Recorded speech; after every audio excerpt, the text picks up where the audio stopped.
कृषि कानूनों को लेकर किसानों का संघर्ष लगातार जारी है। किसान कृषि कानूनों को रद्द करवाने की मांग पर अड़े हुए हैं। इसी दौरान किसानों को हर वर्ग का समर्थन मिल रहा है। पंजाब के फिरोजपुर पहुंचे फिल्म अदाकार योगराज सिंह व मंगल ढिल्लों ने किसानों को अपना समर्थन दिया। इस दौरान अभिनेता योगराज सिंह केंद्र पर अपनी भड़ास निकालते हुए भी दिखाई दिए। मेरा ख्याल तुसी मंगल जी नूं सुनिया है, मैनू भी सुनिया है। कोई विचार एडी धारा है नहीं, पर मैं समझदा कि जे अज ना उठे तो फिर आप कदे उठ नहीं पावांगे। इस करके मेरा ही फर्ज है। मंगल जी मेरे नाल तुरे है। एक मैं हमेशा इन्होंने कहा Kohinoor of India, Kohinoor of Punjab. एक कल मैं इन्होंने खिताब दिता सी जब इन्होंने मैं सुनिया। और हर बंदे का फर्ज बनता है जिंदगी कि वो बंदिਆਂ ਨੂੰ ਨਾਲ ਲੈ ਕੇ ਚੱਲੇ ਜਿਹੜੇ ਬੰਦੇ उस चीज़ के कदरदान ने ते हकदार ने। मैं समझदा मंगल ढिल्लों जी वर्गे बंदे साडे नाल इकबाल होगे, होर टिक्के होनी, जिन्ने आ साडे रिंपी होनी, ये वो बंदे ने जिहड़े बंदिਆਂ ਨੂੰ मैं जरनैल बना के, मेरी तमन्ना है कि जरनैल बना के पंजाब के सामने पेश करना ते कल नूं इन्हां नूं ही मंत्री बनाउणा है, इन्हां नूं ही नाल लैके चलना, एक नवां आगाज़ करना है। और मैं ये बिलीव करदा कि असीं पंजाब की धरती के पुत होने के नाते मिट्टी की गल की मंगल जी ने, मैं मिट्टी की गल करदा, असीं सारे मिट्टी पिछे भजे फिरदे हैं। उन्हें एक नवां सूरज चढ़ा के देना है। गुरु महाराज साडे नाल है, रब साडे नाल है। असीं होका दिंदे फिरदे गली गली, है ना। पुराने बंदे हुंदे सीगे, होका दिंदे सी, भाई उठो भाई जप लो, भाई रब आ गया, भाई गुरु नानक आ गया, भाई गुरु आ गए, कृष्ण महाराज आ गए, रामचंद्र आ गए, उठो भाई। असीं तां ओह करदे फिरदे हैं। और जो इन्होंने तकनीक बनाई है, मेरा पूरा यकीन है, साडे सारे बंदे नूं पूरा यकीन है कि जे आपां इह काम कर लिया, आपस आपां कोआर्डीनेट कर लिया, अपना डाटा बन गया, दुनिया की कोई ताकत आपां नूं हरा ही नहीं सकती। और जिन्नी छेती करना उन्ना कि इस दस्सण दा मतलब ये है कि योगराज जी ते और मंगल ढिल्लों जिहड़ा एक राजनीतिक पार्टी बनाउण जा रहे जिहड़ा पंजाब दे विच योगराज सिंह, मंगल ढिल्लों एंड मैनी सारे ही असी कोई राजनीति पार्टी नहीं बनाने जा रहे, असी कोई राजनीति काम नहीं कर रहे, ना ही सानू लीडर ना कोई गल है, ना सानू पार्टी ना कोई गल है। असी बियॉन्ड पॉलिटिक्स सोच रहे हैं कि अपना पंजाब सुनहरा किस्म बना। ਤੁਸੀਂ ਕਿਵੇਂ ਦੇਖਦੇ ਹੋ 13 ਤਰੀਕ ਨੂੰ ਜਿਹੜਾ ਹੈ ਕਿਸਾਨਾਂ ਨੂੰ ਸੱਦਿਆ ਹੈਗਾ, ਉਹਦੇ ਚੋਂ ਹੱਲ ਨਿਕਲ ਕੇ ਸਾਹਮਣੇ ਆਏਗਾ ਕੋਈ? ਇਹ ਕਿਉਂ ਬੁਲਾਇਆ 13 ਤਰੀਕ ਨੂੰ? ਕਿਉਂਕਿ 26 ਤਰੀਕ ਨੂੰ ਕਿਹਾ ਸੀ ਕਿ ਇੱਥੋਂ 10 ਲੱਖ ਬੰਦਾ ਪੰਜਾਬ 'ਚੋਂ ਜਾਏਗਾ। ਲੜਨਾ ਨਹੀਂ। ਕੱਲ੍ਹ ਵੀ ਸਾਡੀ ਗੱਲ ਹੋਈ ਸੀ ਗੁਰਦਾਸਪੁਰ ਵੀ ਜਿੱਥੇ ਉੱਥੇ ਬਹਿ ਜਾਣਾ, ਧਰਨਾ ਲਾ ਲੈਣਾ 2 ਦਿਨ 4 ਦਿਨ। ਇਹ ਹੁਣ ਮਕਸਦ ਇਹਦਾ ਥੋੜ੍ਹਾ ਜਿਹਾ ਹਿੱਲਿਆ, ਲੇਕਿਨ ਮੈਂ ਇਹਨਾਂ ਲੋਕਾਂ ਦਾ ਬਿਲਕੁਲ ਇਤਬਾਰ ਨਹੀਂ ਕਰਦਾ। आद झूठ, जुगाद झूठ, है भी झूठ, रहना भी झूठ। इन्हां वास्ते ये लोग जम्मे झूठे ने, इन्हां दी जड़ां झूठियां ने और इन्हां दी आउण वाली नस्लां भी झूठियां ने। इस करके इन्हां दी 13 तरीक की कोई गल ते इतबार नहीं। ये तां किला ढूई दे विच गड्ढना पैना तां सूता। पर जीवड़े नाल तोड़ने ने ਜਿਹੜੇ ਇਹ ਕਹਿ ਸਕਣ ਵੀ ਲੈ ਹੁਣ ਤੂੰ ਮੰਤਰੀ ਜਿਹੜਾ ਨਾ ਆਪਦੀ ਪੂੰਜੀਪਤੀ ਇਕੱਠੀ ਕਰ, ਤੈਨੂੰ ਦੱਸਾਂਗੇ ਕਿਹੜੇ ਭਾਵਿਕ ਦੀ ਹੈ, ਤੂੰ ਕਰ ਲੈ ਰਿਸ਼ਵਤ, ਤੈਨੂੰ ਦੱਸਾਂਗੇ ਕਿਹੜੇ ਭਾਵਿਕ ਦੀ ਹੈ। ਇਹ ਚੀਜ਼ ਕਰਨੀ ਪੰਜਾਬ 'ਚ ਬਹੁਤ ਜ਼ਰੂਰੀ ਹੈ, ਜਿਹੜੀ ਮੈਂ ਮਿੱਥੀ ਹੋਈ ਹੈ। ਇੱਥੇ ਜਰਨੈਲ ਇਕੱਠੇ ਕਰਨੇ ਆ, ਐਸੇ ਮਰਜੀਵੜੇ ਬਣਾਉਣੇ ਆ ਜਿਹੜੇ ਧੀ ਭੈਣ ਦੀ ਇੱਜ਼ਤ ਲੁੱਟੀ ਜਾ ਰਹੀ ਹੈ ਨਾ ਕਿਤੇ, ਤੇ ਫਿਰ ਕੋਰਟਾਂ ਕਚਹਿਰੀਆਂ 'ਚ ਨਹੀਂ ਜਾਣਾ, ਉਹਦੇ ਫੈਸਲੇ ਆਪ ਕਰਾਂਗੇ। ਤੇ ਜੇ ਕੋਈ ਕਿਸੇ ਬੰਦੇ ਨਾਲ ਧੱਕਾ ਹੋ ਰਿਹਾ, ਉਹਦੇ ਫੈਸਲੇ ਵੀ ਆਪ ਕਰਾਂਗੇ। ਇਸ ਤਰ੍ਹਾਂ ਹੀ ਹੋਣਾ ਚਾਹੀਦਾ। ਮੈਂ ਤੁਹਾਨੂੰ ਗੱਲ ਪੁੱਛਣਾ ਚਾਹੁੰਦਾ, ਭਾਜੀ ਬੋਲ ਰਹੇ ਸੀ, मैं दुबई ਦੇ ਵਿੱਚ ਸੀ, 7 ਬੰਦੇ ਨੇ ਕੁੜੀ ਰੇਪ ਕਰਤੀ। ਮੇਰੇ ਕੋਲ ਵੀਡੀਓ ਪਈ ਹੈ। ਉਹਨਾਂ ਨੂੰ ਜਾ ਕੇ ਜੰਗਲਾਂ 'ਚ ਸਿਰੋਂ ਤੇ ਵੱਢ ਤੇ ਸਿੱਟਿਆ ਤੇ ਜਾਨਵਰ ਖਾ ਗਏ। ਅੱਜ ਮੈਨੂੰ ਇਸ ਗੱਲ ਦਾ ਜਵਾਬ ਚਾਹੀਦਾ। ਤੁਹਾਡੀ ਧੀ ਭੈਣ ਸਾਡੀ ਸਾਰਿਆਂ ਦੀ, ਉਹਦਾ ਰੇਪ ਹੁੰਦਾ ਹੈ, ਉਹਦੀ ਇੱਕ FIR ਹੁੰਦੀ ਹੈ, ਉਹ ਫਿਰ ਜਾਂਦੀ ਕੋਰਟ ਕਚਹਿਰੀ 'ਚ। ਉੱਥੇ ਵਕੀਲ ਡੋਨੀ ਦਾ ਖੜਾ ਹੋ ਕੇ ਪੁੱਛਦਾ ਹੈ ਕਿ ਭਾਈ ਤੂੰ ਕੀ ਹੋਇਆ, ਤੇਰੇ ਕੱਪੜੇ ਕਿਵੇਂ ਲਾਏ, ਫਲਾਣਾ ਕਿ ਆਪਣੇ ਸਾਰੇ ਦੀ ਧੀਵਾਂ। ਇਹ ਫੈਸਲੇ ਕੋਰਟ ਕਚਹਿਰੀਆਂ 'ਚ ਨਹੀਂ ਹੋਣੇ ਚਾਹੀਦੇ। ਇਹ ਫੈਸਲੇ ਹਰੀ ਸਿੰਘ ਨਲੂਆ ਜਦ ਉਹਨੇ ਰਾਜ ਕੀਤਾ ਪਠਾਨਾਂ ਦੀ ਧਰਤੀ 'ਤੇ, ਉਹ ਜਿਹੇ ਹੋਣੇ ਚਾਹੀਦੇ ਆ। ਜਿਹੜਾ ਚੋਰੀ ਕਰੇ ਉਹਦੇ ਹੱਥ ਵੜ ਦਿਓ, ਜਿਹੜਾ ਧੀ ਭੈਣ ਦੀ ਜ਼ਲੂਟੇ ਦਾ ਸਿਰ ਲਾ ਦਿਓ, ਕਿਉਂਕਿ ਜਦ ਤੱਕ ਇਹ ਕੰਮ ਨਹੀਂ ਹੋਊਗਾ ਤਦ ਤੱਕ ਸ਼ਾਂਤੀ ਨਹੀਂ ਹੋਣੀ। ਮੈਂ ਗੱਲ ਇੱਕ ਵਾਰੀ TV ਚੈਨਲ 'ਤੇ ਕੀਤੀ ਤਾਂ ਮੈਨੂੰ ਭਾਜੀ ਕਹਿੰਦੇ ਤੁਸੀਂ ਤਾਂ ਜੀ ਉਹ ਗੱਲ ਕਰਦੇ ਹੋ ਜੀ ਉਦੋਂ ਫਲਾਣਿਆਂ ਦੇ ਜੀ, ਤੇ ਮੈਂ ਕਿਹਾ ਦੀ, ਮੈਂ ਕਿਹਾ ਗੱਲ ਹੈ ਬਾਪੂ ਤੇਰੇ, ਮੈਂ ਕਿਹਾ ਪਈ ਨਹੀਂ। ਜਿੱਦਾਂ ਤੇਰੀ ਧੀ ਚੱਕੀ ਗਈ ਨਾ, ਮੈਂ ਉਦੋਂ ਤੇਰੇ ਨਾਲ ਗੱਲ ਕਰੂੰਗਾ। ਇਸ ਕਰਕੇ ਆਪਾਂ ਨੂੰ ਇੱਕ ਦੂਜੇ ਨਾਲ ਅਹਿਸਾਸ ਕਰਨਾ ਬਹੁਤ ਜ਼ਰੂਰੀ ਹੈ। ਤੁਹਾਡੀ ਤਕਲੀਫ मेरी तकलीफ, इन्हों की तकलीफ मेरी तकलीफ, वी मस्ट जेल टुगैदर। और एक झंडे थले आपे सारे आ जाएंगे, जिथे कोई धर्म नहीं, कोई ऊच नीच नहीं, कुछ नहीं, सारे अपने सज्जन ने। आफ्टर ऑल पंजाब एक स्टेट रही है जिथे कदे धर्म का रौला नहीं पिया, कदे ऊच नीच नहीं समझी। आप जो रिक्शा चलाता उन्होंने भी जफ्फी पा लेने, जोड़ा रूड़ी चकदा उन्होंने भी जफ्फी पा लेने, जोड़ा उत्थे बेचारा बना रहा बिल्डिंग उन्होंने भी जफ्फी पा लेने, क्योंकि सानू पता लै भाई रोटी खा ला। मैं तो एक गल कहनी भुल गया, अज मैं थोनू हुण कहना चाहुंदा। किसानां ने खुदकुशियां कर लियां, ਕੋਈ ਐਸਾ ਬੰਦਾ ਹੈ ਇੱਥੇ ਉੱਠ ਕੇ ਮੈਨੂੰ ਦੱਸੇ ਜਿਨ੍ਹਾਂ ਨੇ ਉਹਦੇ ਬੱਚਿਆਂ ਨੂੰ ਸੰਭਾਲਿਆ, ਉਹਨਾਂ ਦੇ ਘਰਦਿਆਂ ਨੂੰ ਰੋਟੀ ਦਿੱਤੀ। ਸਾਡੇ ਸ਼ਹੀਦ ਬੰਦੇ ਜਿਹੜੇ ਸਾਡੇ ਪਿੱਛੇ ਸ਼ਹੀਦ ਹੋਏ ਸਾਰੀ ਕੌਮ ਦੇ, ਉਹਨਾਂ ਦੇ ਬੱਚਿਆਂ ਦੇ ਚੁੱਲ੍ਹਿਆਂ ਦੇ ਵਿੱਚ ਘਾਹ ਉੱਗ ਗਿਆ, ਨਿਆਣੇ ਮਰ ਗਏ, ਵੱਡ ਵਡੇਰਿਆਂ ਨੇ 72 ਜ਼ਿੰਦਗੀ ਬਤੀਤ ਕੀਤੀ, ਲੇਕਿਨ ਅਸੀਂ ਜਾ ਕੇ ਕਿਸੇ ਇੱਕ ਟੱਬਰ ਨੂੰ ਨਹੀਂ ਸੰਭਾਲਿਆ। ਜਿੱਦਣ ਆਪਣੇ ਵਿੱਚ ਉਹੀ ਗੁਰੂ ਨਾਨਕ ਦੇਵ ਜੀ ਦੀ, ਕ੍ਰਿਸ਼ਨ ਮਹਾਰਾਜ ਦੀ, ਰਾਮਚੰਦਰ ਜੀ ਸਭ ਦੀਆਂ ਗੱਲਾਂ ਕਹੀਆਂ, ਇਹ ਆਪਣੇ ਜ਼ਿਹਨ 'ਚ ਦਿਲਾਂ 'ਚ ਤਾਰ ਵੱਜੂਗੀ ਕਿ ਆਪਾਂ ਸਭ ਨੂੰ ਇਕੱਠੇ ਲੈ ਕੇ ਚੱਲਣਾ। ਤੁਹਾਡਾ ਦੁੱਖ ਮੇਰਾ ਦੁੱਖ, ਉਹਦਾ ਸੱਜਣ ਮੇਰਾ ਸੱਜਣ, ਇਹ ਆਪਾਂ ਸਾਰੇ ਇਕੱਠੇ ਜੇ ਬੁੱਕਲ 'ਚ ਚੱਲਾਂਗੇ ਤੇ ਤੁਸੀਂ ਦੇਖਿਓ ਫਿਰ ਇਹ ਸਾਡੀਆਂ ਗੱਲਾਂ ਮੰਨਿਆ ਕਰਨਗੇ, ਆਪਾਂ ਇਹਨਾਂ ਦੀ ਗੱਲਾਂ ਨਹੀਂ ਮੰਨਾਂਗੇ। ਇਹਨਾਂ ਨੇ ਸਰ ਰੂਲ ਲਿਆਉਣਾ ਚਾਹੀਦਾ ਹੈ। ਜੇ ਦੁਬਈ 'ਚ ਹੋ ਸਕਦਾ ਹੈ, ਬਾਹਰ ਹੋ ਸਕਦਾ ਹੈ, ਅਮਰੀਕਾ 'ਚ ਹੋ ਸਕਦਾ, ਸਾਡੇ ਕਿਉਂ ਨਹੀਂ ਹੋ ਸਕਦਾ? ਇੱਕ ਲਾਲ ਬੱਤੀ ਜਦ ਜਲਦੀ ਹੈ ਨਾ ਤਾਂ ਟੂ ਕਰਦੀ ਗੱਡੀ ਨਿਕਲ ਜਾਂਦੀ ਹੈ, ਤੇ ਤੁਸੀਂ ਤੇ ਮੈਂ ਜਾਈਏ ਤੇ ਚਲਾਨ ਹੋ ਜਾਂਦਾ। ਕਿਉਂ ਬਈ? ਸੋ ਮੇਰਾ ਕਹਿਣ ਦਾ ਮਤਲਬ ਫੇਅਰ ਐਂਡ ਡੇਅਰ ਹੋਣਾ ਚਾਹੀਦਾ। ਤੁਸੀਂ ਸਾਰੇ ਕੋਰਟਾਂ ਦੇ ਵਿੱਚ ਧੱਕੇ ਖਾ ਰਹੇ ਹੋ, ਕਦੇ FIR ਕੱਟ ਰਹੀਆਂ, ਕਦੇ ਪੁਲਿਸ ਨਾਲ, ਕਦੇ ਉਹ ਰਿਸ਼ਵਤ ਖਾ ਰਹੇ ਹੋ, ਖਾ ਰਿਹਾ। ਜਦ ਨੂੰ ਬੰਦਾ ਕੋਰਟ ਕਚਹਿਰੀ 'ਚੋਂ ਬਾਹਰ ਆਉਂਦਾ ਨਾ, ਉਹਦੇ ਵਿਚਾਰੇ ਦੇ ਕੱਲਾ ਕੱਛਾ ਹੀ ਰਹਿੰਦਾ ਫਰੰਟ ਵਾਲਾ। ਸੋ ਮੈਂ ਸਮਝਦਾ ਇਹੋ ਜਿਹੇ ਰੂਲਸ ਆਉਣੇ ਚਾਹੀਦੇ ਆ, ਔਰ ਇਹੋ ਜਿਹੇ ਰੂਲ ਦੇ ਬਗੈਰ ਇਸ ਦੇਸ਼ ਦੀ ਗਤੀ ਹੋ ਨਹੀਂ ਸਕਦੀ। ਦੇਖੋ ਜੀ, ਮੈਂ ਪਹਿਲਾਂ ਵੀ ਬੋਲ ਚੁੱਕਿਆ ਹੈਗਾ ਤੇ ਉਹਦੇ ਵਿੱਚ ਉਹੀ ਹੈ ਗੱਲ ਕਿ 36 ਸਾਲ ਬਾਅਦ ਇੱਕ ਲੋਕ ਲਹਿਰ ਉੱਠੀ ਹੈ, ਔਰ ਉਹ ਵੀ ਉਦੋਂ ਉੱਠੀ ਜਦੋਂ ਉਹਨੂੰ ਲੱਗਿਆ ਵੀ ਪਾਣੀ ਗਲ ਤੱਕ ਆ ਗਿਆ। ਕਰੋਨਾ ਦਾ ਡਰ ਪੈਦਾ ਕੀਤਾ ਗਿਆ ਸੀ, ਉਹਨੇ ਕਰੋਨਾ ਦਾ ਪਤਾ ਨਹੀਂ ਮਾਰੂਗਾ ਕਦੋਂ ਮਾਰੂਗਾ, ਪਰ ਹੁਣ ਤਾਂ ਮਰੇ ਮਰੇ ਆ। ਸਾਰੇ ਕਿਸਾਨ ਉੱਠੇ ਆ, ਉਹਨਾਂ ਨਾਲ ਤੇ ਸਾਰੇ ਕਲਾਕਾਰ, ਗਾਇਕ ਕਲਾਕਾਰ, ਬੁੱਧਜੀਵੀ ਵੀ ਆ ਰਹੇ ਆ। ਸਰਕਾਰ ਨੇ ਆਪਦੇ ਹਿਸਾਬ ਨਾਲ ਜੋ ਕਹਿ ਰਹੇ ਹੈ ਕਿ ਉਹਨਾਂ ਨੇ ਕਿਸਾਨਾਂ ਦੇ ਭਲੇ ਵਾਸਤੇ ਕਾਨੂੰਨ ਲਿਆਂਦਾ ਹੈ।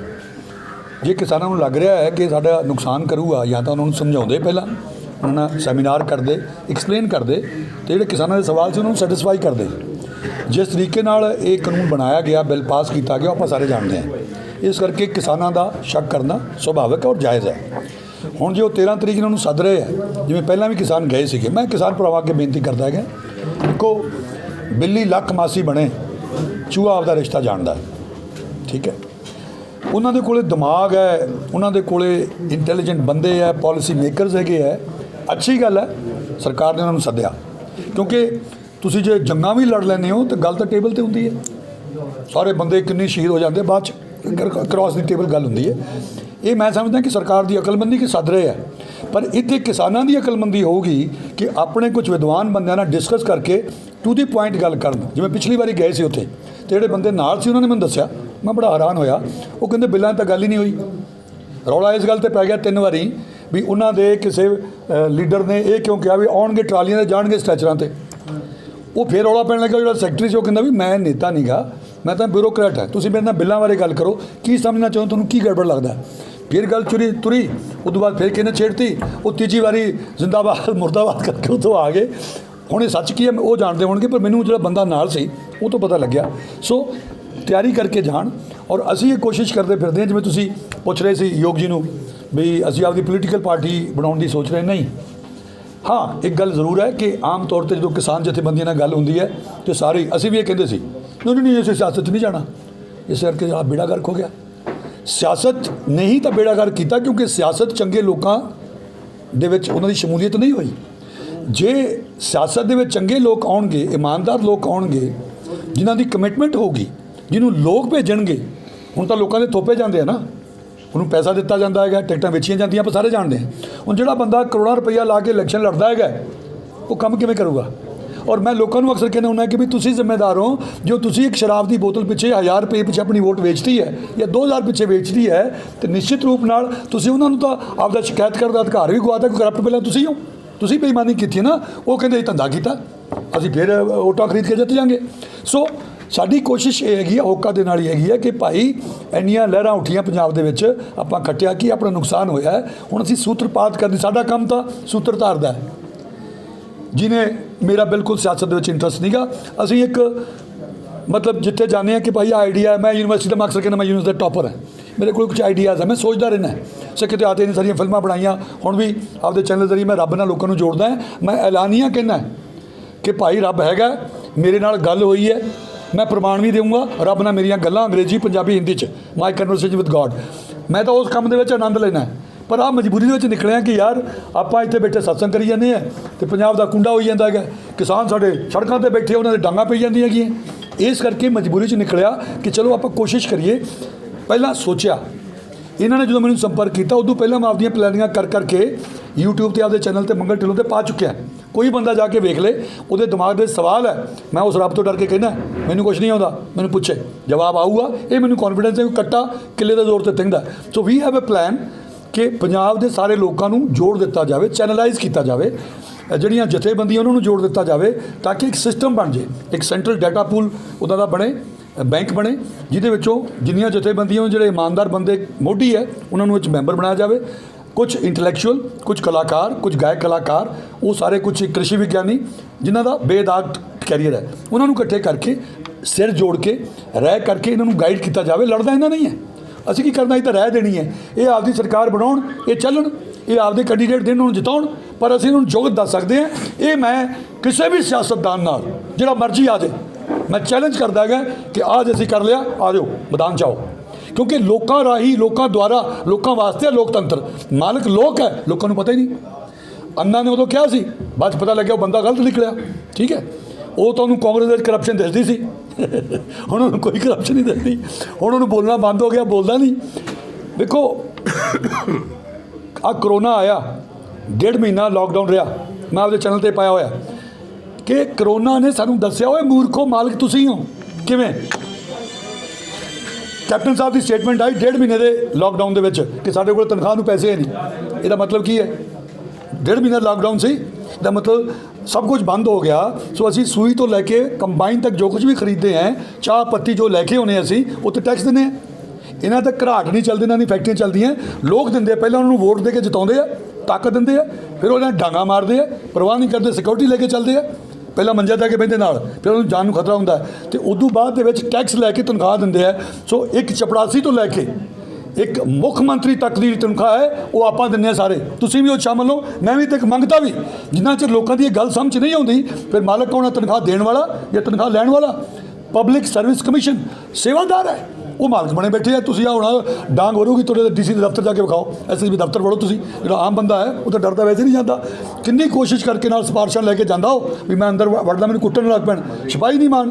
ਇਸ ਕਰਕੇ ਜਦੋਂ ਲੋਕਾਂ ਦੇ ਵਿੱਚ ਜਾਗਰੂਕਤਾ ਹੋਗੀ, ਕਨੈਕਟੀਵਿਟੀ ਹੋ ਗਈ, ਸੂਤਰਪਾਤ ਹੋ ਗਿਆ, ਉਹਨਾਂ ਨੂੰ ਅਹਿਸਾਸ ਹੋਊ, ਆਪਦੇ ਕੈਂਡੀਡੇਟ ਦੇਣਗੇ ਇਮਾਨਦਾਰ। ਲੋਕਾਂ ਨੂੰ ਪਤਾ ਹੁੰਦਾ, ਮੈਂ ਅਕਸਰ ਕਹਿੰਦਾ ਕਿ reputation travels much faster than the person himself. ਤੁਹਾਡੇ ਅਫਸਰ ਹੋਣਾ ਪਹਿਲਾਂ ਪਤਾ ਲੱਗਦਾ ਵੀ ਬਹੁਤ ਬੇਈਮਾਨ ਬੰਦਾ ਹੈ, ਬਈ ਤਿਆਰ ਹੋ ਜਾਓ, ਠੀਕ ਹੈ, ਜਾਂ ਬਹੁਤ ਇਮਾਨਦਾਰ ਬੰਦਾ ਵੀ ਸਤਰਕ ਹੋ ਜਾਓ, ਪਹਿਲਾਂ ਹੁੰਦਾ। ਸੋ ਲੋਕਾਂ ਨੂੰ ਇਲਾਕੇ 'ਚ ਪਤਾ ਹੁੰਦਾ ਕਿ ਕਿਹੜਾ ਬੰਦਾ ਇਮਾਨਦਾਰ ਹੈ, ਕਿਹੜਾ ਗਲਤ ਹੈ। ਜੇ ਮੰਨ ਲਓ ਸਬੂਤ ਦੇ ਤੌਰ 'ਤੇ ਇੱਕ ਜਦੋਂ ਸਾਡੇ ਕੋਲ 10 ਬੰਦੇ ਆ ਗਏ, ਕਮੇਟੀ ਫੈਸਲਾ ਕਰੂਗੀ, ਉਹਨਾਂ 10 'ਚੋਂ ਅਸੀਂ ਮੈਰਿਟ ਵੇਖਣੀ ਹੈ ਕਿ ਆਹ ਬੰਦੇ ਦੇ ਮਗਰ ਜ਼ਿਆਦਾ ਇਹਨੇ ਬੰਦੇ ਨੇ ਕੰਮ ਕੀਤਾ ਹੈ, ਲੋਕ ਸੋਸ਼ਲ ਸਰਵਿਸ ਕਰ ਰਹੇ ਹੈ, ਸੇਵਾ ਕਰ ਰਹੇ ਹੈ, ਪਹਿਲਾਂ ਤੋਂ ਹੱਕਾਂ ਵਾਸਤੇ ਲੜ ਰਹੇ ਹੈ, ਉਹ 'ਚ ਬੰਦਿਆਂ ਨੂੰ ਇਕੱਠੇ ਕਰਕੇ, ਉਹ ਤਾਂ ਐਵੇਂ ਹੀ ਲੜ ਰਹੇ ਹੈ, ਬਿਨਾਂ ਕਿਸੇ ਹਥਿਆਰ ਤੋਂ ਹੀ ਲੜ ਰਹੇ ਆ, ਉਹਨਾਂ ਨੂੰ ਇਕੱਠੇ ਕਰਕੇ ਉਹ ਸਾਡੇ ਹੀਰੋਜ਼ ਹੈ। ਉਹ ਸਾਰੇ ਅਸੀਂ ਚੈਨਲਾਈਜ਼ ਕਰਨਾ, ਬਸ ਹੋਰ ਕੁਛ ਨਹੀਂ, ਇੱਕ ਸਿਸਟਮ ਬਣਾ ਕੇ ਦੇ ਦੇਣਾ, ਮੁੜ ਕੇ ਚਲਾਉਣ। ਸਾਡੇ ਕੋਲ ਟਾਈਮ ਨਹੀਂ, ਮੇਰੇ ਕੋਲੇ ਮੈਂ ਆਪਦੇ ਜੀਵਨ ਦਾ ਇਹ ਲਾਸਟ ਫੇਜ਼ ਹੈ।